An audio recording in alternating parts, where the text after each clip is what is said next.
You're listening to an archived Cabral Concept podcast. After listening to this show, check out the most up-to-date podcasts available at stephencabral.com/podcasts or search directly on iTunes. And now, welcome to the Cabral Concept, where board-certified naturopath and integrative health practitioner Dr. Stephen Cabral shares how he was diagnosed at the age of 17 with a life-altering illness and given no hope for recovery. It was only after studying and traveling all over the world did he discover how to combine ancient Ayurvedic healing practices with state-of-the-art naturopathic and functional medicine to fully rebalance the body and re-energize it with life. It's time to discover how to get well, lose weight, and finally feel alive again. And now, here's your host, Dr. Stephen Cabral. So happy to have you with me today on this Friday review, where we're going to be getting back into some products that I've really been using over the past week, some research that I've been going through that I thought would be really important to share with you. And then, of course, our super nutrient of the week, where each and every week we are going over one specific nutrient, whether it's a vitamin, it's a mineral, maybe it's an amino acid, maybe it's a specific herbal-based medicine that we're talking about, and telling you the science, the research of exactly why it works, why you maybe want to be using it yourself, and then, of course, trying to share that information with others that can benefit from it. So let's get right into it. I'm excited to bring you a lot of this information today because, again, these are things that I use every single day in my practice, and they affect how I actually work with people. And of course, trying to make things easier. Like, that's the whole point. So one of the things I've been talking about a lot lately is the elimination diet that we put a lot of our, whether it's gut-based or any type of autoimmune-based people on. And I talked about it yesterday, or 2 days ago. Hopefully you checked that out. That was on the Sensitive Gut Guide. So again, all previous podcasts, you can just go to stephencabral.com/podcasts. You'll get all of that information there. There's actually a search bar where you can search for a keyword if you'd like as well. Well, so here's the deal. What we do is we put people on this elimination diet and we remove alcohol. We take alcohol out of the equation in most of these sugary-based drinks for approximately 21 days. Now, that's sometimes a challenge for people, but they love this one tip. And I've been talking about it for a long time because I've been doing it myself for a long time. And believe it or not, my friends know when I go out, a lot of the time I am getting a sparkling water or soda water with a squeeze of lime and a splash of cranberry juice or a splash of, whatever it might be, pineapple juice. And that is a very tasty, very delicious drink that you can drink at a dinner out with friends or even just sitting there at a bar. And it doesn't mean that I won't drink alcohol sometimes, because I certainly will. But what I don't want to do is me going down a slippery slope where I can have alcohol a couple times a week, and then that starts to really degrade my health because it weakens my immune system and it increases my inflammation and joint pain. So for me, it's just not something that I want to go overboard on, and I just want to save it maybe for special occasions. Maybe I'm out with friends I haven't seen for a while. We're at a wedding together or an event or whatever it might be. Then I might choose to. It's always my choice, and again, it should always be your choice. But a lot of the time, I'm out to dinner with my wife, and I just get a Pellegrino, right? I get a Pellegrino water, splash of cranberry, and a lot of lime in there, a squeeze of lime. And since I don't do that often, especially the splash of cranberry, the splash of pineapple, it's a treat for me. Like, that's a really nice tasting drink that might have 5 grams of sugar. That's it, like less than 8 grams. Again, I've spoken about this on the last house calls we did last weekend of why there is like some sugar in different things, such as a protein shake or things like that. Below 8 grams of sugar, you're not going to get the glycemic effect. So you're not going to get the blood sugar effect. And they've tested this on type 2 diabetics. But the other thing is, a lot of times you need that sweetener, like that little tiny bit, whether it's 2 or 3 grams, that's all there is, to actually make the protein palatable, because protein itself is very, very bitter. So hopefully you tuned into that as well. Well, one water that I want to talk about today, because again, go to stephencabral.com/podcasts and just type in filter or water filter, and you'll see all the different water filters I recommend.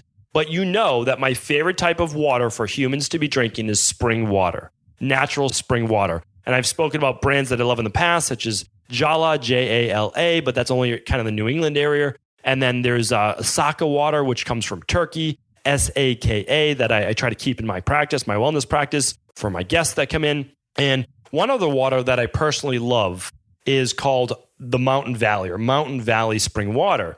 And this is, of course, spring fed. That's the whole point, is that you're getting the spring fed. So what's the point? Like, why do I love spring water so much? Well, that's really what humans were meant to be drinking. And it's also, as we say, naturally alkaline. Not super alkaline, where it's a 10 on a pH, where neutral is about a 7.0 for pH. Anything less than that, meaning like if there's a lot of chlorine in the water or other type of acids, it will make it more acid-based water, more acidic. And then there's obviously more alkaline-based water, but I don't care about the whole pH thing specifically right now because, if you drink coffee or even ginger tea, it's going to be maybe a little bit more acidic, but that might be good for digestive aid. So I'm not really getting into that. What I care about is the minerals that make it more alkaline. So I care about the natural calcium, the natural magnesium, and all the other different types, of minerals in water. A lot of times just trace amounts, trace minerals that our body can use, whether it be selenium or silica, or maybe it's some type of chloride that can also help with stomach acid, bicarbonate. So basically some of the dissolved solids. So that's the great thing about spring water. I won't go on and on about it, but Mountain Valley is another one to add to your collection of just great mineral waters. You can get this at most health food stores. You can get it at a lot of Whole Foods. You can get it at Sprouts. And the other thing is they're now doing delivery as well. They actually deliver the glass bottles, which is kind of nice, although it can obviously be a lot more expensive because to ship glass, they have to pack it, and then it also weighs a lot. So that's the problem. So if you want the water but don't want to pay the enormous fee for the shipping, they also sell it in plastic bottles. And you know that I don't love plastic bottles, but sometimes we have to be realistic. And if it's between you choosing tap water or having to drink from plastic, well, a lot of times, as long as those plastic bottles aren't heated up, it's not as bad. So you can also buy these right on Amazon, I believe. I will link up that in today's show notes. And they have a great deal. It's for $2 a bottle for 3/4 of a liter. That's pretty impressive. Usually I get the liter bottles, the glass liter bottles, and I just have them at my office or I have them at home. Again, I'll also drink San Pellegrino, so I'm not against that. You know that I've talked about that, enjoying that as well. But this is a great one. It comes in flat water and it also comes in sparkling water. And at $2 a bottle for the ones on Amazon, those aren't the liter, but those are the plastic smaller ones. That's a pretty great deal as well. Obviously, you can just try it out. And again, I'm not one to talk about drinking sparkling water all day long. I don't necessarily believe that, and I don't agree with it.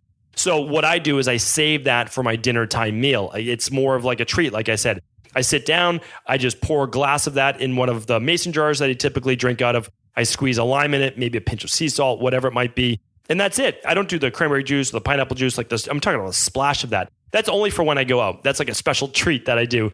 So pretty simple, pretty straightforward. And of course, even doing a little sparkling water during a meal, like a nice meal at night if you're having dinner, does follow the Ayurvedic philosophy as well, where when you are eating, 2/4 of your stomach should be food, 1/4 should be liquid, and 1/4 should be air. And the CO2 obviously helps for some people, not everyone, but it helps with some people with creating a little bit more space in the stomach. I know that it helps for me. So that's why I do it with a nice meal at night as well if we're cooking. So that is one little thing that I wanted to bring you. And now off of our nice light topic, we have a couple heavier topics, and that's the research. So I always like to bring you just some quick bites on Fridays of some research. So this one is very simple. It's very straightforward.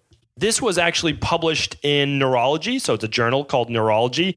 And the research was done at I believe it was Nutritional Epidemiology Department at Rush University Medical Center. So this is in Chicago. And the head of this study was Dr. Martha Claire Morris. And what they found was this: pretty simple, pretty straightforward. This is not going to come as a shocker to anyone, but more of a reinforcement for why we should be doing these things. So as little as 1 cup of leafy greens, 1 cup of leafy greens. Now, what would that be? Well, it would be like your spinach, your dark lettuces. It would be kale, mustard greens, anything like that, your dark greens, all right? If you got at least 1 cup a day, the study quoted that you would have a younger brain function, such as improved memory, than people who ate fewer greens than that, although I don't know how you would eat fewer than 1 cup of greens a day or no greens at all. So essentially 1 serving is a half a cup cooked or kind of 1 uncooked cup. And that allowed for, when they looked at the brain, for it to be about 11 years younger, just 1 cup. So pretty amazing. So the best time to have started eating greens was definitely yesterday. The second best time is today. So you can eat your vegetables like your carrots and your celery and your cucumbers and all those different things, but do try to get 1 cup of cooked greens or raw greens per day. For a lot of people, especially during the colder, cooler weather, I'm always recommending cooked greens. And then I like to add a little olive oil to that, or for some people, a little bit of ghee. And the study actually talked about this as well. It will help you better to absorb and extract those plant-based nutrients. So obviously super simple to do, right? 1 cup of cooked greens per day. But not everybody's doing that. They're eating their vegetables, but it might not be greens. So let's just make sure that we shoot for that 1 cup. My kids at night, we like to do a lot of spinach, and that's because they will eat that, especially if we put ghee on it, or we'll put some sea salt on it, or both, of course, or we'll put olive oil on it as well. And those are just really tasty things to add to really any dish. Super, super simple to do. All right, the second piece of research is this. So one question that came in about this was very specific. Can you do a greens powder or something like our daily fruit and vegetable blend to count as your greens? And so that's, again, I always take the questions from CabralSupportGroup.com. So even if I'm not commenting on there, please check that out. It's a free community group. You're welcome to join. And my answer is this. Always go with whole food first. So always get at least 1 cup of whole food greens per day. So that means the spinach, the cooked kale, whatever you want to do, or the raw. That's totally fine. As we're getting into the spring and warmer weather, at least here in New England, then yes, some of the salads might be a much better choice as the weather gets warmer. So totally go with that first, but then, you can do what I always do, and that's basically as a safeguard, I'm using the daily fruit and vegetable blend, which is 22 organic fruits and vegetables. So yes, you are getting all the nutrients from that, but keep in mind, it's nice to get that fiber as well from the whole food, because in the daily fruit and vegetable blend, we're removing the fiber, we're basically juicing it, dehydrating it, getting all the phytonutrients and antioxidants from it, which help the brain, of course, the cardiovascular system, the hormones, the inflammation, you name it. But also, I can't recommend enough getting the whole food benefits as well. Okay, next piece of research, and thank you for that question, by the way. Too much thyroid hormone linked to artery disease caused by thyroid medication. So this is interesting. How many people out there with low thyroid or Hashimoto's or any type of low thyroid are being prescribed thyroxine or some other type of levothyroxine or some other type of hormone medication? Well, here's the deal. You need to have your levels monitored, because what they're finding out right now, why don't I quote this research so that I don't misquote it? And this research, by the way, is out of the Department of Internal Medicine and Epidemiology at Erasmus Medical Center in Rotterdam in the Netherlands. And it was published in Circulation Research. And I like to give you the major studies. This was on 9,400 people, 9,400 people. This is legitimate research. And here's what they found. So middle-aged adults, so middle-aged and older adults, let's just say 35, 40 and up, who had higher levels of free thyroxine, so basically free T4, had twice the rate of calcified coronary arteries than those with normal levels, and an 87% higher risk for heart attack or stroke. So this is serious. I mean, this is a real thing. And here's why. When you're put on thyroid medication, a lot of times your endocrinologist or your doctor never test your T4 again. They're just looking at your TSH, and they will jack that level of hormone up that they're giving you until they get a TSH that they like. Well, here's the problem. If your T4 is elevated, because it absolutely can be, but your TSH is still low because it's not getting into the cells as activated T3. And the reason for that I've explained on many, many thyroid shows before. So just literally tune back in, just go to StephenCabral.com/podcast and check out the differences. I did one on 803, the top 3 foods for your thyroid. I did the weight loss testing for thyroid and the thyroid test. That was a great one, actually, right there. That was 789, the difference of the different testing that you should do. So check out StephenCabral.com/789 if you have any thyroid issues, or if anyone in your family has thyroid issues. This is so important. You cannot just keep testing your TSH. You need to test T4 and T3, and of course, free T4 in this case. So we offer those labs, of course, because we're trying to help you take back control of your health. Why? Because a lot of times your endocrinologist, they just run it for you. It seems insane. I know it does, but they're not looking at the newest research like this. So if you don't want that 87% higher risk for a stroke and heart attack, that's why, remember, all of these things are preventable. The top causes of death, coronary artery disease, like some type of heart-based disease, cancer, diabetes, like all of these things are lifestyle preventable. And when we start to add drugs to the equation, pharmaceuticals, and yes, they are drugs, we start to increase other metabolic changes in the body, such as now calcification of the arteries. And that is potentially because of the way that the body under stress, and we're causing stress as we're adding more thyroid hormone, just keep that in mind, pulls calcium from the bones into the bloodstream. So I would even say, I wish they also tested the same 9,400 people on osteoporosis as older adults, because I'm guaranteeing you the same people who had calcification of the arteries also had weakening of the bones, because most likely, and again, this is just where looking at like being a naturopath, being a integrative health practitioner, being someone that is willing to go beyond just the surface level and say, okay, well, if they have calcification of the arteries, where would that calcium be coming from? From their food? No, most likely not. It's coming from stress. And where's the stress pulling the calcium from? From their bones, from their muscle tissue. I'm guaranteeing there is atrophy, there's sarcopenia, there's osteoporosis and osteopenia of these same exact people. I wish they would test that. But again, I'm not the one leading these studies. So just keep in mind, if you have any thyroid problems, please heal it from a natural perspective. Really, please do heal this from a natural perspective, because you can do that with nutrition, with a certain supplementation, with all of these things.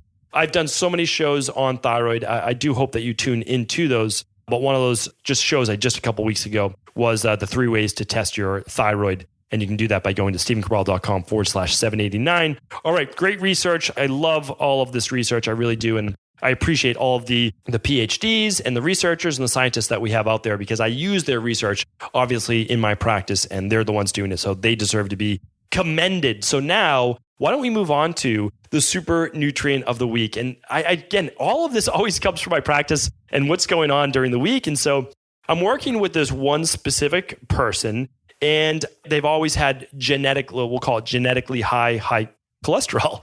And so here's the deal. I always say to everybody, it doesn't matter that it's a genetic predisposition to high cholesterol, because we can lower it. What it means is that everyone in your family, when they get to a certain age, such as myself at age 18, I had high cholesterol. You have high cholesterol for specific reasons.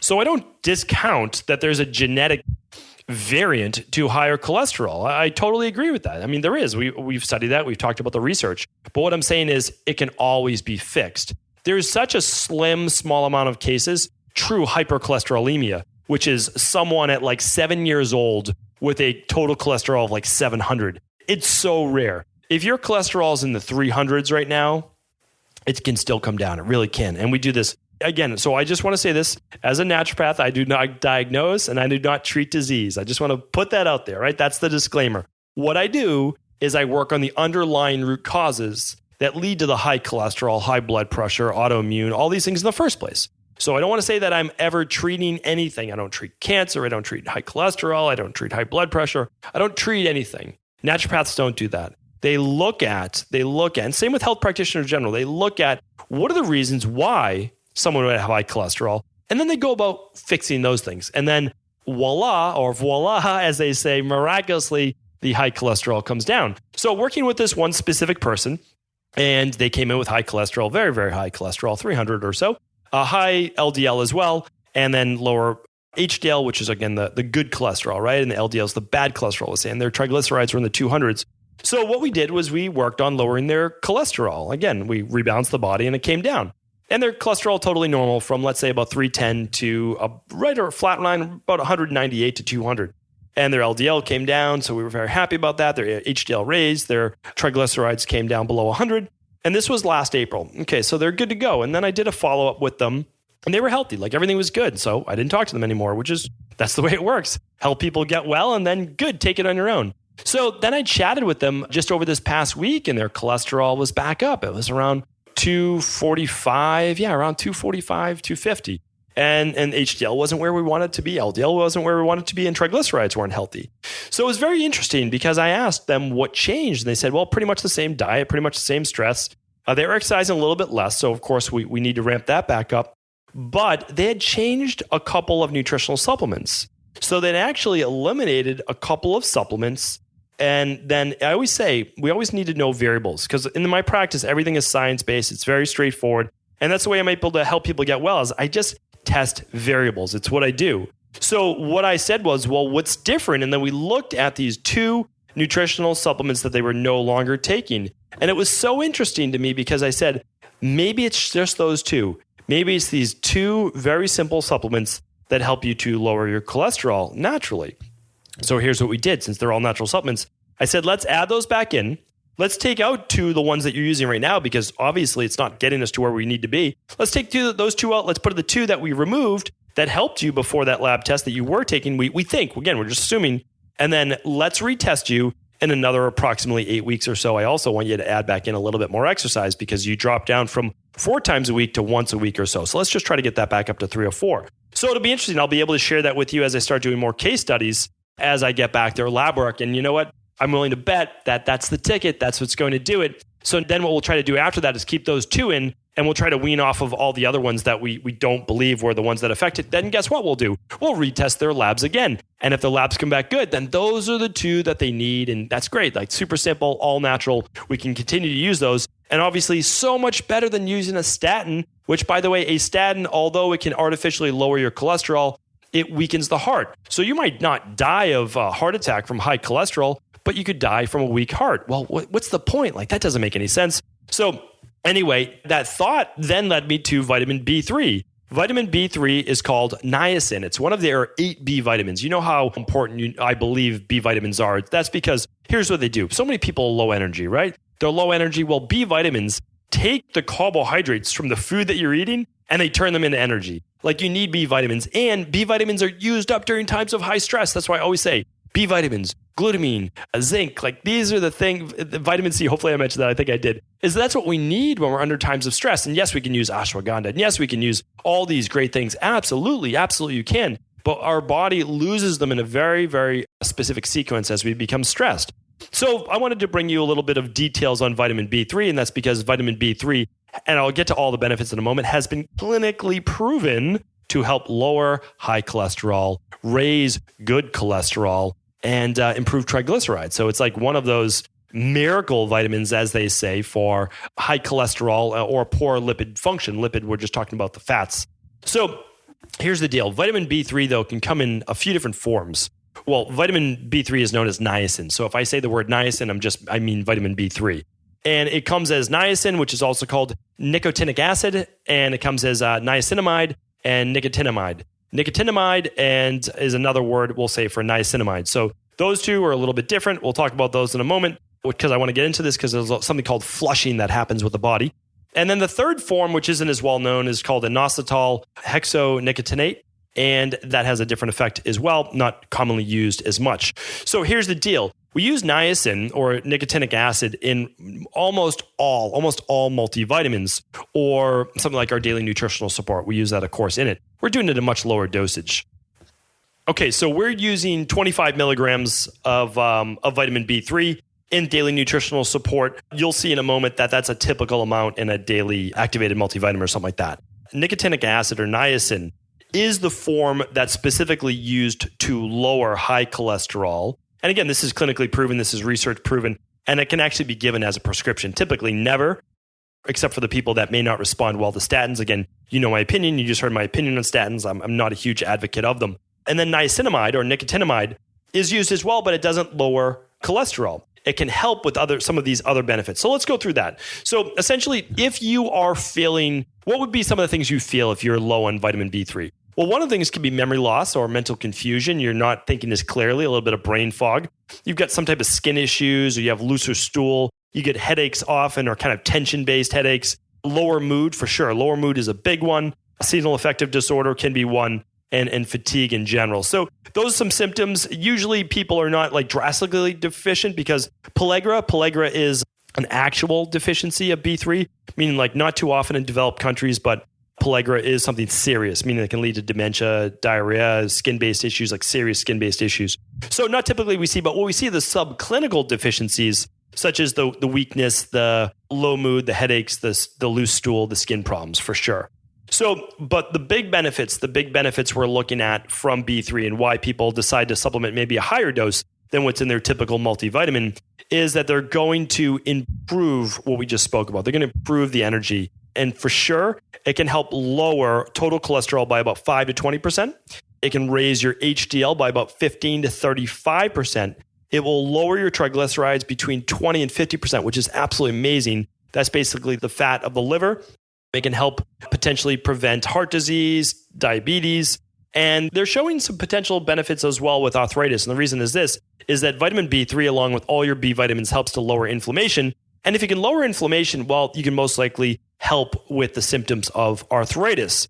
I'd also like to just state that in 2015, there was a kind of a groundbreaking study that 500 milligrams of nicotinamide, so it's a form of niacin. So again, I've just spoken about that before, nicotinamide, which is the flush for you. Keep that in mind in a moment. Also help to reduce cancer rates, so skin cancer rates, non-melanoma skin cancer, which was pretty impressive. So I just wanted to throw that out there. It's one of those things I say that all of these things, like you taking people, when doctors say, oh, forget about vitamins, you just kind of pee them out or don't worry about all your supplements, they don't know what they're talking about. They have no idea what they're talking about. And it shows that they just don't read the research.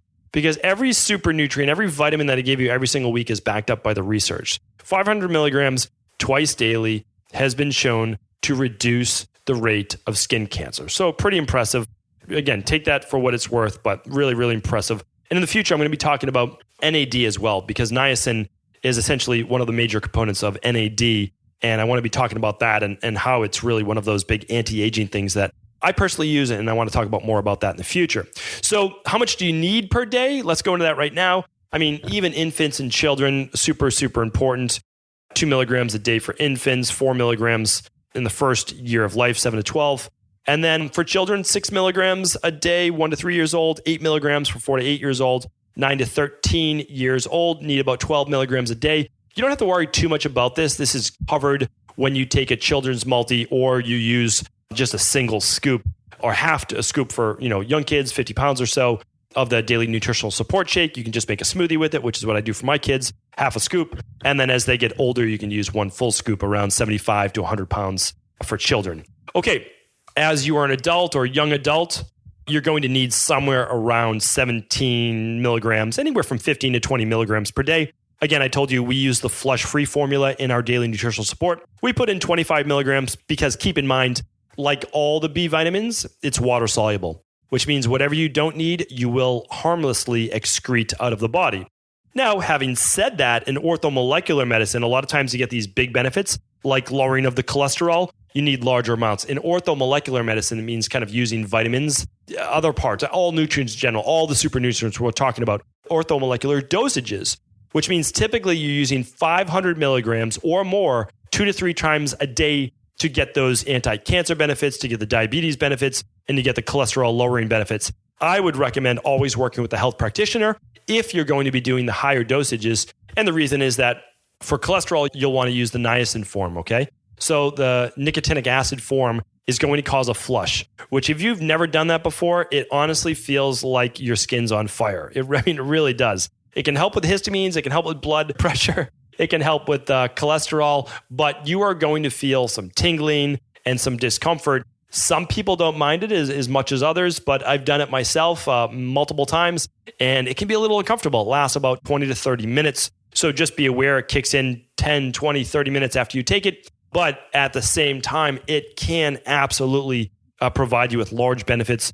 Just want to work with your practitioner because it can be uncomfortable. It can cause stomach irritation. If you do it for too long, there can be liver issues. It can be increased risk of gout in susceptible people as well. So again, whenever you're using mega dosages, and that's a mega dosage, you'll want to work with your health practitioner. I typically don't use it in my practice very often with that. And again, even this person I was speaking about with the high cholesterol, it triggered my thought process, but that's not exactly what we are doing. But again, it does work. It's been clinically proven. How can you get it from food? Because again, we're always looking at food first. Well, in beef and in chicken and in tuna, salmon, all of these different things, they contain about a third of the niacin that you need for the day. Again, for all the people who are not eating meat or are more vegan-based, you can get it from lentils. You can get it from wheat if you eat wheat. I'm not a huge advocate of that. You can get it from peanuts, which again, I'm not a huge advocate of peanuts either, but you can get about 20% or so there. So what I'm recommending for most vegans and vegetarians, unless you're a pescatarian where you're eating fish, is that I really do recommend just getting it from an activated multivitamin per day, and then you can eat the nutrition for what you feel is best for your body. So super simple. I'll link up, of course, our activated multivitamin today. I'll link up the higher dosages of the B3. So if someone's looking at doing the higher dosage of the niacin, I will link that up today as well. And I'll link up the daily nutritional support. I will link up the research that we just talked about previously, and I will link up the Mountain Valley water. So hopefully today's Friday review was helpful. Always enjoy bringing you the best of the week. And if you found it helpful, please do feel free to share this podcast with anyone you believe it could serve. Take care. Are you ready to heal yourself and then go on to heal others? If so, the Integrative Health Practitioner Institute can help you discover proven functional medicine protocols that blend the best of 7 different healing disciplines from around the world. I personally share with you the exact handouts and protocols I use in my private practice that enable people to get well, lose the weight, and live longer, stronger. I want to pass this information on to the next generation of health coaches, and that is exactly why I created IHP. We are the future of the health coaching industry, and the skills and knowledge you will learn will make you an in-demand certified health coach anywhere in the world. Although we have many medical professionals taking the IHP certifications, no experience is necessary, and half our members have no previous health certifications. At the Integrative Health Practitioner Institute, our motto is a health coach in every home. Our goal is that you take this knowledge and then share it with family, friends, loved ones, your community, or in a practice where you create a career you love and can be proud of. The global IHP community is filled with some of the most kind and caring people in the world, and we can't wait to welcome you into our world soon. For more information or to set up a discovery call with one of our IHP Health Coach graduates, simply head over to integrativehealthpractitioner.org.